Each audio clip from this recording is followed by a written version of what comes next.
یہ غیر پارلیمانی الفاظ کو گولی مارو، غیر پارلیمانی اعمال کی طرف توجہ دو. کیا کیا ہوگا انہوں نے میکسیمم؟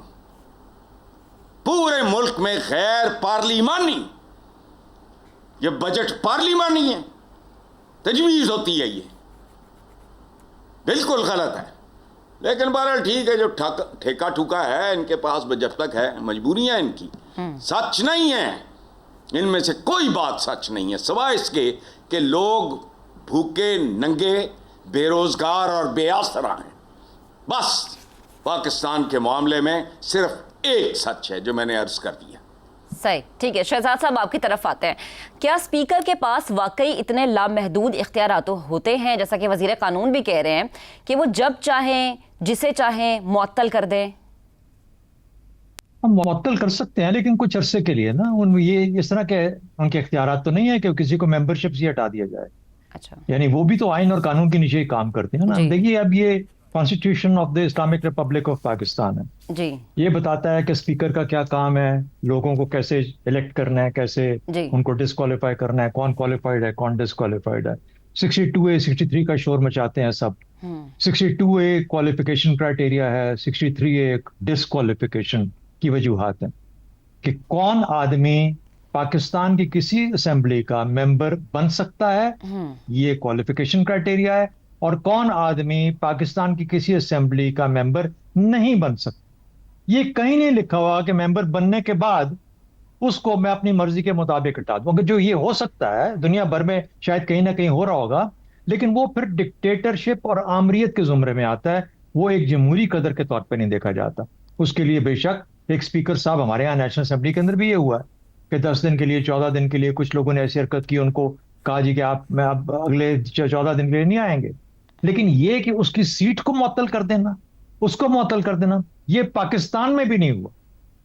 یعنی پاکستان میں نیشنل اسمبلی کے اندر جہاں جہاں پہ آپ نے کیا کچھ نہیں دیکھا، یہاں صدر پاکستان اپنی تقریر نہیں کر سکتا، کوئی بھی صدر ہو نہیں کر سکتا. یہاں وزیر خزانہ اپنی بجٹ تقریر نہیں کر سکتا، کوئی بھی وزیر خزانہ ہو. یہاں پر لیڈر آف دا ہاؤس یا لیڈر آف دی اپوزیشن اپنی تقریر نہیں کر سکتے نیشنل اسمبلی کے اندر، کوئی بھی ہو. اور یہ ہمارے سامنے روزانہ اسکرین پہ پلے آؤٹ ہو رہا ہوتا ہے. اس وقت وہ اگر سب کو ہٹا دیا جائے تو یہ تو ہمارے ہر ایوان، ایکچولی ان ایوانوں کا جو علاج ہے وہ یہی ہے کہ ان کو خالی کر دیا جائے، ان سب کو معطل کر دیا جائے، کیونکہ یہ اس قابل ہے ہی نہیں کہ وہاں پہ بیٹھیں. کیونکہ اگر یہ بیٹھتے تو پاکستان کا بھلا ہوتا. پاکستان کہاں سے کہاں پہنچ چکا ہوتا. پاکستان تو بدقسمتی سے ان جگہوں پہ پہنچ چکا ہے، گہرائیوں میں، جہاں پر کہ پاکستان کے عوام رو رہے ہیں اپنی قسمت کو کہ یار ہم کہاں پہ آ کے بیٹھ گئے. دیکھیے تائیوان، ساؤتھ کوریا، جاپان، یہ سب کی سب اسمبلیاں ایسی ہیں. پاکستان کی اپنی اسمبلی مشرقی پاکستان کی 1956 میں اسپیکر کو مار دیا گیا، کرسی اٹھا کے ماری اس کو. کہنے کا مطلب ہے کہ آپ یا جمہوریت کو بچاتے ہیں یا اپنی مرضی کو بچاتے ہیں. اگر جمہوریت کو بچانا ہے تو جمہوری روایات کا پاسداری کرنی پڑے گی اور اس آئین اور قانون کو لے کے چلنا پڑے گا. اس آئین اور قانون کے مطابق اسپیکر کے پاس کوئی حق نہیں ہے کہ کسی آدمی کو ڈی سیٹ کر سکے. تیسری بات، ایک فائنل بات کروں گا، کورٹ آف کمپیٹنٹ اتھارٹی.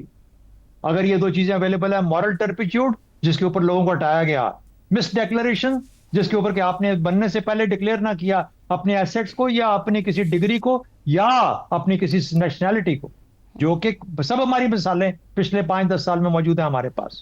صحیح. تو ان کے اوپر پھر کورٹ آف کمپیٹنٹ جو کمپیٹنٹ اتھارٹی ہوتا ہے وہ فیصلہ کرتا ہے. اسپیکر بیٹھا ہے یہاں پہ کیا کر سکتا ہے؟ اسپیکر اپنا نظام ہی چلا لے، اپنا ہاؤس ہی چلا لے تو بڑی بات. صحیح ٹھیک ہے شہزاد صاحب. لیکن اس میں ایک ضروری بات سمجھنے کی یہ بھی تو ہے، وہ کہہ رہے ہیں کہ میں اگر اسپیکر ہوں تو میرے پاس یہ اختیار ہے کہ میں اس ہاؤس کا جو آرڈر ہے، جو اس کا لا ہے، اس کو مجھے مینٹین رکھنا ہے. جب آپ کرسیاں اٹھاتے ہیں، مائک اکھاڑتے ہیں، نازیب الفاظ کا استعمال کرتے ہیں، جو کہ بقول ان کے اسپیکر صاحب کے وہ کہتے ہیں اپنی ہر دفعہ کی گفتگو میں، جب ایسا ہوتا ہے تو ایسے میں پھر کیا کرے اسپیکر؟ سرجنٹ ایٹ آرمز ہوتا ہے، اس سے کنٹرول کرتا ہے. وہ کسی ممبر کو کنٹرول کر سکتے ہیں، فزیکلی کنٹرول کر سکتے ہیں، ہال سے باہر لے جا سکتے ہیں جو اسی طریقے سے بہیو کر رہا ہو. لیکن یہ نہیں کہہ سکتے کہ تم ممبر نہیں ہو. دیکھیے یا عوام کی رائے ہے، اس کی کوئی تقدس ہے عوام کی رائے کا. ہم تو یہی کہتے ہیں نا کہ عوام کی رائے سب سے سپریم ہے. اللہ کا نائب بنا کے بھیجا انسان کو یہاں پہ، تو اللہ کا نائب ہے تو اس کی بات ماننی تو پڑے گی نا. یہ کہاں سے ہوا کہ آپ نے اٹھا کے اپنی مرضی؟ دیکھیے اردوان نے کیا کیا، اردوان کو پسند نہیں تھا استنبول کا میئر جو اس کے خلاف صدر کے لیے الیکشن لڑنے کے لیے تیار ہو رہا تھا جی، اس کو اٹھا کے جیل میں ڈال دیا کسی چیز کے اوپر، کوئی ایسی اس کے اوپر لگا کے دی. تو وہ آٹوکریسی ہوتی ہے، اتھارٹیرینزم ہوتی ہے، ڈکٹیٹرشپ ہوتی ہے، آمریت ہوتی ہے، کوئی جمہوریت نہیں ہوتی. فیصلہ کر لیں کہ جمہوریت ہے یا نہیں ہے. اگر نہیں ہے تو ملک احمد خان صاحب آپ نے عوام رائے کی بات کی، لیکن اسپیکر نے یہ بھی کہا ہے کہ میں پنجاب کی عوام کو ریپرزینٹ بھی کرتا ہوں. زیغم صاحب آپ کی طرف آتی ہوں. 26 اراکین وہ تھوڑی اکیلے کرتے ہیں، وہ اکیلے نہیں کرتے. چلے وہ اکیلے کیسے کر سکتے ہیں؟ He is just one man. Yes, he is nobody to represent everybody in Punjab. چلیں سب کے سب وہ جو ممبران بیٹھے ہیں وہ سب ریپرزینٹ کرتے ہیں. ٹھیک ہے. زیغم صاحب کیا 26 اراکین اسمبلی کی نااہلی جو ہے اس کو ہم حکومت کی انتقامی سیاست سمجھے یا پھر آئینی کارروائی؟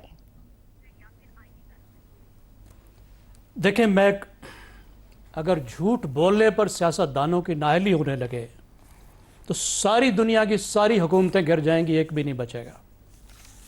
یہ جو ضیاء الحق کی بدروح پاکستان میں گھوم رہی ہے، آرٹیکل 62 اور 63 جو ضیاء الحق لایا تھا کبھی استعمال نہیں ہوا تھا، اور سب سے پہلے میاں نواز شریف اور ان کی حکومتوں کے خلاف استعمال ہوا، اور آج یہ کہہ رہی ہیں سب سے معتبر حوالہ ہے. میں تو حیران رہ گیا آج ان کی پریس کانفرنس سن کے، احمد خان صاحب کی. وہ جسٹس کھوسا نے جو فیصلہ دیا تھا نواز شریف کی نااہلی کا، اس کے گرد تمام گفتگو ان کی گھوم رہی تھی، اور وہ کہہ رہی تھی کہ وہ حکم دے کر گئے ہیں اور وہ سپیکر کو اختیار دے کر گئے ہیں کہ آرٹیکل 63 1F کے تحت وہ ممبرز کو نکال باہر کرے گا، اور یہ اس کی ذمہ داری ہے. اب تصور کیجئے کہ وہ کیس کم از کم مسلم لیگ کے پوائنٹ آف ویو سے تو قانون کی کتابوں سے نکال دینا چاہیے، اور میری رائے میں بھی کوئی ریفرنس نہیں ہونا چاہیے. جس طرح سے وزیر اعظم کو نکالا گیا وہ سب سے بڑا حوالہ بن گیا ہے. یہ فرق ہوتا ہے جب یہ لوگ اپوزیشن سے حکومت میں آتے ہیں. اپوزیشن میں کوئی اور مخلوق ہوتے ہیں، یا حکومت میں کوئی اور مخلوق ہوتے ہیں. ایسا نشہ چڑھتا ہے اقتدار کا ان کی نتنوں میں جب وہ ہوا آتی ہے اقتدار کی، کہ سب کچھ بدل جاتا ہے. جو سب سے بڑا ان کے نزدیک اپنے اوپر ظلم ہوا، وہ آج سب سے بڑا طاقت کا ہتھیار ہے ان کا دوسروں کے خلاف. اب دیکھیے وہ خود فرما رہے تھے، وہ کہہ رہے تھے 22 سال سے میں کوئی بجٹ سپیچ نہیں سن سکا کیونکہ اتنا شور ہوتا ہے. جی، it is such a routine matter in Pakistan's parliamentary practice parliament کہ صدر کی تقریر ہو یا بجٹ ہو، یا تو سب مل کے فیصلہ کریں. یہ تو نہیں ہے نا کہ آپ حکومت میں جب آئیں تو پھر وہ ختم ہو جائے. آپ اپوزیشن میں تھے تو جائز تھے. کیا آپ نے شوکت ترین کی تقریر سنی تھی؟ یہ کچھ نہیں کیا تھا. اس سے پیچھے چلے جائیں، صدر لغاری کے اوپر تہمینہ دولتانہ نے کپڑا نہیں پھینکا تھا جب وہ صدر تقریر کر رہے تھے. کیا پرویز مشرف کی تقریر میں سب نے گو ڈکٹیٹر گو کے نعرے نہیں لگائے تھے اور وہ روٹ کے گیا تھا اور پھر اس نے آئندہ صدارتی تقریر بھی نہیں کی تھی؟ کیا اس نے ممبرز کو نکال باہر کیا تھا؟ تو یہ ایک ریکارڈ قائم کرنا چاہ رہے ہیں ممبرز کو نکالنے کی. اس طرح تو پٹواریوں کو کوئی نہیں نکال سکتا. اب تصور کیجئے 26 حلقوں کے نمائندے کتنے لوگوں کو ریپرزینٹ کرتے ہیں. جی، یہ سمجھتے ہیں کہ یہ اوقات ہے عوام کی حق کے نمائندگی کی. کروڑوں لوگوں کے ریپرزینٹ کرنے کی یہ ویلیو ہے کہ سپیکر صاحب کے سینگوں میں جو آئے گا تو عوام کے منتخب نمائندوں کو اٹھا پھینکیں گے کہ تم کا بیہیویئر اچھا نہیں تھا. دنیا میں کہیں کسی جمہوریت میں نہیں ہوتا. ڈسپلن کرنے کا اختیار ہے سپیکر کے پاس. سب سے عام اختیار وہ ہوتا ہے جو وہ استعمال کر چکے ہیں، وہ ہوتا ہے شارٹ سسپینشن. کیا آپ کہتے ہیں اتنے دن آپ نہیں آئیں گے؟ اب سپیکر صاحب نے کہا 15 دن آپ نہیں آئیں گے. جب 15 دن وہ نہیں آ سکتا تو آپ کر لیں بجٹ تقریر. آپ نے ویسے اٹھا کے باہر پھینک دیا. آپ نے کہا کہ 15 دن نہیں آئیں گے تو اس کا مطلب ہے سیکیورٹی ان کو ان 15 دنوں میں اندر نہیں داخل ہونے دے گی. تو اس کے بعد آپ لاس آف پریولیج کر سکتے ہیں، آپ ان کا بولنے کا حق چھین سکتے ہیں، آپ ان کو کمیٹیوں سے نکال سکتے ہیں. ریموو کرنے کا اختیار کہ کسی کو، کسی بھی ممبر کو جو راؤڈی ہو، سیکیورٹی کو اشارہ کر کے سیکیورٹی کے ذریعے، یہ بہت بڑا اختیار ہے اسپیکر کا، اس کو وہ باہر کر سکتا ہے. اس کے بعد آپ کر لیں بجٹ سپیچ. لیکن یہ کہنا کہ ڈسکوالیفائی کر دیں گے اور میرا اختیار ہے، اور اختیار اس وجہ سے ہے کہ جسٹس کھوسا نے یہ فیصلہ لکھا ہے اور اس نے یہ اختیار دیا ہے مجھے.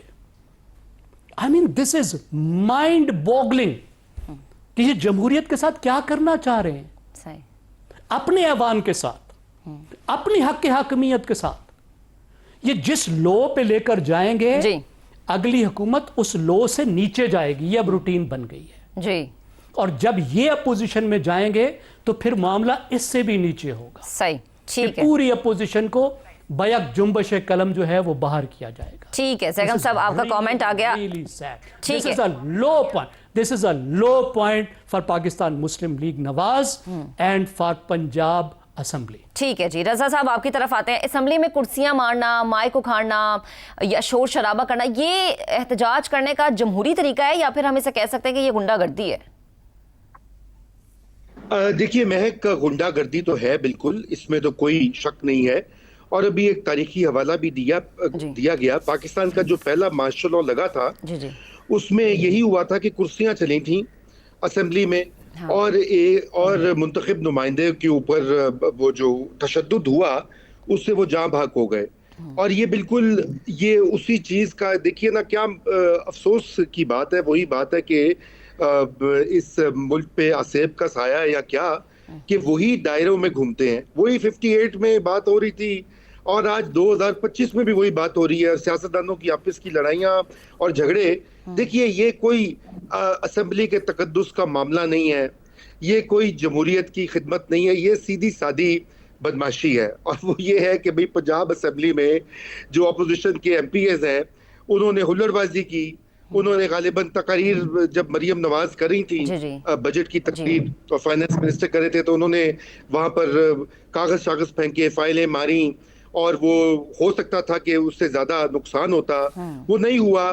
لیکن اب ان کے خلاف تادیبی کارروائی جو ہے اس کی مکمل تیاری بھی ہو رہی ہے اور تعویلیں بھی دی جا رہی ہیں. مزے کی بات یہ ہے, دیکھیے تکنیکی اعتبار سے یہ اختیارات ہیں اسپیکر کے پاس, جو اسپیکر صاحب باتیں کر رہے ہیں, اور کسی حد تک وہ اگر صرف پیورلی ٹیکنیکل گراؤنڈز پہ وہ یہ کر سکتے ہیں. مگر کیا ان کو کرنا چاہیے, یہ ایک الگ بات, یہ ایک الگ مسئلہ ہے. اور وہ مسئلہ اس طرح سے ہے کہ آپ نے اگر اس ملک میں کوئی جو تھوڑی بہت جمہوریت بچ گئی ہے, اگر آپ نے اس کا بھی یہاں نکال کر اس کو دفن کر دینا ہے تو بڑے شوق سے جائیے اور کیجئے. عوام کے منتخب نمائندوں کو فارغ کرنا, نکالنا, ان کا احتساب کرنا صرف عوام کا حق ہے. نہ یہ حق اسپیکر کے پاس ہونا چاہیے اور نہ ہو سکتا ہے, نہ یہ عدلیہ کے پاس ہونا چاہیے. غیر منتخب عدلیہ کے نمائندوں نے اس ملک میں کافی کچھ کیا ہے. یہ یوسف رضا گیلانی کا معاملہ ہو, نواز شریف کا معاملہ ہو, جہاں پر یہ اس طرح کی نیرو ٹیکنیکل تشریحات کر کے ملک کے وزراء اعظم کو 1 منٹ میں فارغ کر دیا گیا, اور اس کے بعد کسی قسم کا کوئی احتساب نہیں ہوا ان لوگوں کا جنہوں نے اس طرح کے غیر جمہوری اور غیر آئینی کام کیے.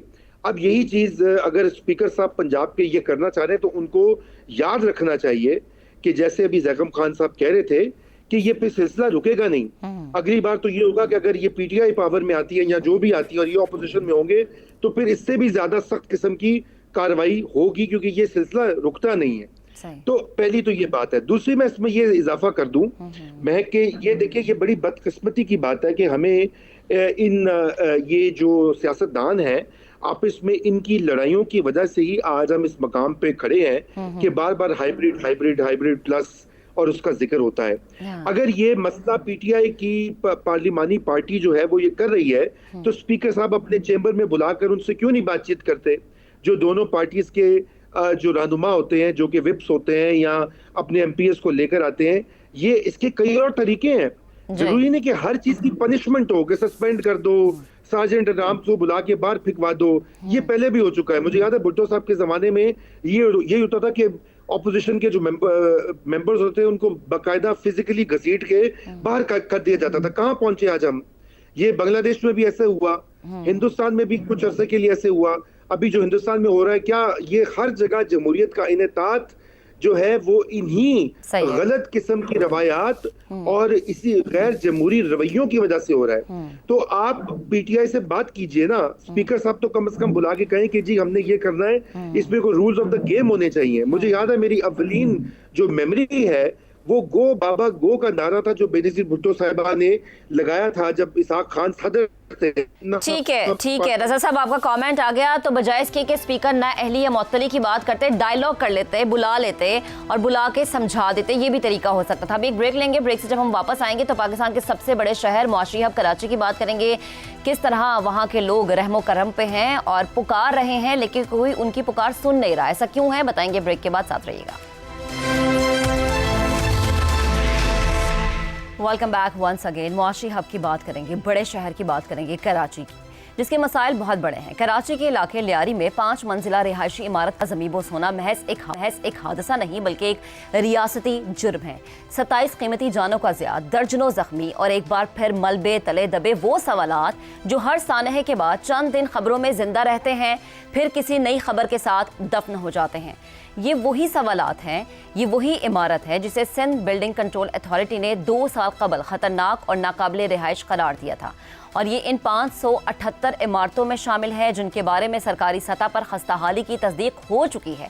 مگر سوال یہ ہے کہ صرف نوٹس جاری کرنا ذمہ داری کا اختتام کیسے بن گیا؟ اگر شہری عمارت خالی کرنے کو تیار نہیں تھے تو ریاست نے کیا متبادل انہیں فراہم کیا؟ جو شہری عمر بھر کی جمع پونجی سے بمشکل ایک چھوٹا سا فلیٹ خرید پاتے ہیں، وہ کہاں جائیں؟ کیا خالی کرانے کے لیے صرف نوٹس کافی تھے یا متبادل رہائش، قانونی عمل درآمد اور ریگولیٹری نگرانی بھی کسی کی ذمہ داری تھی؟ حکومت یہ موقف اختیار کر رہی ہے کہ خود کو ہم بری الذمہ قرار دیتے ہیں کہ ہم نے صرف نوٹس جاری کر دیا. سوال یہ ہے کہ کیسے آپ خود کو بری الذمہ قرار دے سکتے ہیں؟ یہ عمارت غیر قانونی تھی، کیونکہ سوال تو یہی بن رہا ہے کہ یہ غیر قانونی عمارت بنی کیسے، اور اگر بنی تو کس کے ناک کے نیچے بنی؟ Building control authority, local government اور تعمیراتی مافیا کے گٹھ جوڑ نے کراچی کو ایک عمارتوں کا قبرستان بنا دیا ہے جہاں ہر نیا سانحہ پرانے وعدوں کو دفن کرتا نظر آتا ہے. 3 دنوں میں کراچی میں 3 عمارتیں گرتی ہیں مگر مجرمانہ خاموشی چھائی رہتی ہے. یہ سانحہ محض ایک عمارت کا انہدام نہیں بلکہ ریاستی نظام، شہری منصوبہ بندی اور تعمیراتی نگرانی کی مجموعی ناکامی کا عکس ہے. جب کرپشن، نااہلی اور غفلت مل کر شہریوں کی زندگیاں نگلنے لگے تو محض ریسکیو آپریشنز اور تعزیتی بیانات کافی نہیں ہوتے. خطرناک قرار دی جانے والی عمارتوں کے حوالے سے تاحال کوئی مؤثر پالیسی، قانونی کارروائی یا متبادل رہائش کا بندوبست نظر نہیں آتا. سوال یہ ہے کہ کیا ریاست صرف ملبے میں دبتی جانوں کو گنتی رہے گی یا واقعی ان سانحات کے بعد کوئی عملی اور دیر پا اصلاحات کی جائیں گی؟ کیونکہ اگر جواب نہیں میں ہے تو خدا نخواستہ کل کسی اور خستہ حال عمارت کا ملبہ کسی اور کی چھت اور زندگی پر گرے گا اور ہم صرف خبر شمار کریں گے، انسانی جانیں نہیں. سوال اپنے پینل کے سامنے رکھتے ہیں کہ لیاری میں 5 منزلہ عمارت زمینبوس ہوئی، 27 جانیں گئیں. 17 سال سے پیپلز پارٹی کی یہاں پر حکومت ہے. ٹینکر، کنڈا اور غیر قانونی تعمیرات مافیا سے تحفظ دینے میں پیپلز پارٹی کیوں ناکام ہے؟ زیغم صاحب آپ کی طرف آتے ہیں. آپ کو لگتا ہے پیپلز پارٹی فیل ہو گئی؟ نہیں، کوئی فیل نہیں ہو رہا. نہ پیپلز پارٹی فیل ہو رہی ہے، نہ مرکزی حکومت، نہ کوئی اور صوبائی حکومتیں کبھی فیل نہیں ہوتی. یہ کرنا نہیں چاہتی. یہ کون سا سن ہے؟ یہ 2025 ہے. چند ملین روپے لگا کے جیو ٹیگنگ کے ذریعے سے آپ ایک دن میں دیکھ سکتے ہیں کہ فلاں جگہ پر ایک کمرہ کسی نے غیر قانونی طور پہ بنایا ہے.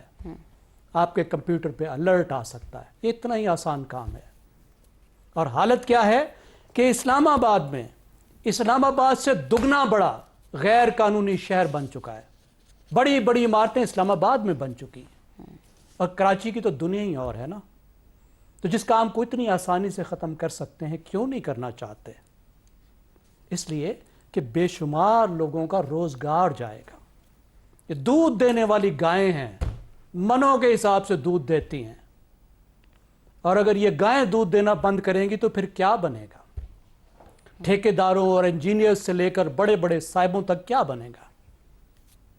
آپ دیکھیے ریگولیشن کا کیا حال ہے، انفورسمنٹ میں کتنی عدم دلچسپی ہے کہ آج سے 3 سال پہلے 2022 میں اس بلڈنگ کو خطرناک قرار دیا گیا. 3 منزلیں تھی، کہا گیا 1 منزل گرا دو، نیچے سے مضبوط کرو. کاغذوں میں وہ 3 منزلہ رہی اور وہ 5 منزلہ بن گئی نوٹسوں کے بعد. 3 سے 5 منزلہ بن گئی، اور جب تک وہ ڈھہ نہیں گئی، اس میں کیڑے مکوڑے مر نہیں گئے،